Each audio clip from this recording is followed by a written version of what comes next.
헬로티비 뉴스에서는 제22대 국회의원 선거를 앞두고 유권자들의 선택을 돕기 위해 후보자 간 비대면 토론회를 마련하고 있습니다. 상호 질문을 사전에 취합한 뒤 질문과 답변을 시간차를 두고 녹화한 건데요. 오늘은 양천 을 선거구에 출마한 더불어민주당 이용선 후보, 국민의힘 오경훈 후보의 비대면 설전을 김호 기자가 전해드립니다. 더불어민주당 이용선 후보와 국민의힘 오경훈 후보가 비대면 설전을 벌인 곳은 헬로티비 상암 스튜디오입니다. 선공에 나선 이용선 후보는 반값 금리, 반값 월세 공약을 내세운 오경훈 후보에게 구체적인 시행 방안을 제시할 것을 요구했습니다. 그 주요 공약으로 적시해 놓은 게 반값 금리, 반값 월세더라고요.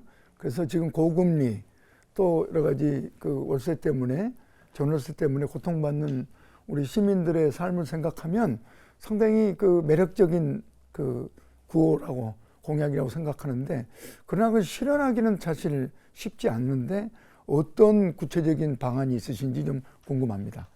네, IMF 때 공적 자금으로 금융권에 부실한 부분들을 다 메꿨습니다. 그런데 아직까지도 69조가 미회수되었고 그중 49조 원은 국고로 충당되었습니다.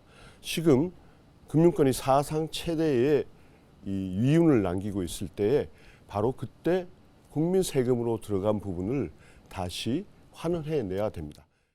반격에 나선 오경훈 후보는 경실련이 선정한 공천 부적격자 명단에 이용선 후보가 포함됐었다며 이유가 무엇인지 해명하라고 맞불을 놓았습니다. 작년 말 경실련에서 발표한 이 공천 부적격 의견서를 보니 유감스럽게도 민주당 서울 후보들 중 이용선 후보님만 딱 거명이 되어 있었는데, 그 이유가 이 부동산 과다 보유 문제가 거론됐습니다. 집안채와 그 어머님이 생계를 유지하고 있는 상가에 아버님이 돌아가시면서 받은 상속 지분이 12분의 2가 있어요. 이걸 마치 그 상가와 집을 두 개로 해서 합산해서 과다보유로 분류했더라고요. 그래서 그걸 문제로 삼아서 세 가지 항목 저촉으로 해서 문제의원으로 적시를 했던데요. 이것은 경실련 자체 내부 그 논의를 거쳐서 부동산 과다보유는 말이 안 된다고 해서 철회를 했고요. 이용선 후보는 오세훈 서울시장과의 친분을 내세운 오경훈 후보를 겨냥해 서울시의 김포공항 국제선 확대 계획 문제를 지적했습니다. 명칭을 그 서울 김포공항으로 바꾸겠다. 그리고 고도 제한을 완화시키겠다. 그리고 근거리 국제선의 기준을 2,000에서 3,000으로 늘려서 공항을 증편 등등 활성화시키겠다. 이런 건데 그 세 가지 다 서울시의 권한도 아니고 그리고 실현 불가능하고.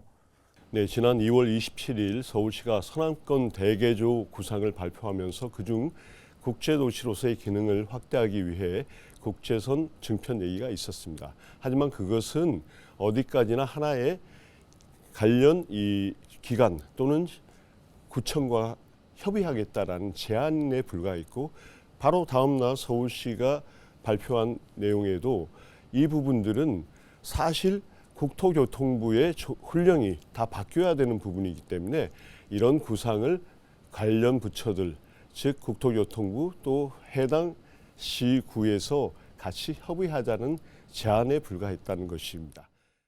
이에 맞서 오경훈 후보는 친명과 비명으로 시끄러웠던 더불어민주당의 공천 논란을 지적했습니다.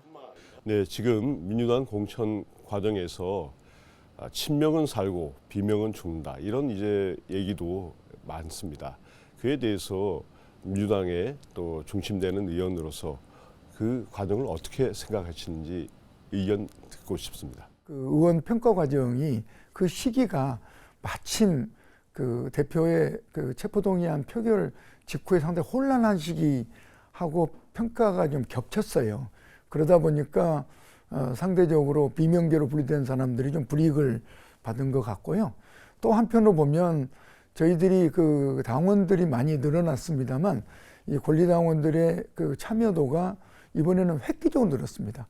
그 국회의원들 그 선정할 때는 보통 50% 이내거든요. 이번에는 대체로 70, 80% 이상이 참여를 했습니다. 날선 질문을 주고받은 두 후보는 오경훈 후보를 신념을 가진 정치인으로, 이용선 후보를 시민사회운동의 산증인이라고 서로 지켜세우며 덕담도 잊지 않았습니다. 한편 두 후보는 오는 4월 1일 헬로티비 상암 스튜디오에서 선거방송 토론회를 통해 대면 토론을 벌일 예정입니다. 헬로티비 뉴스 김호입니다.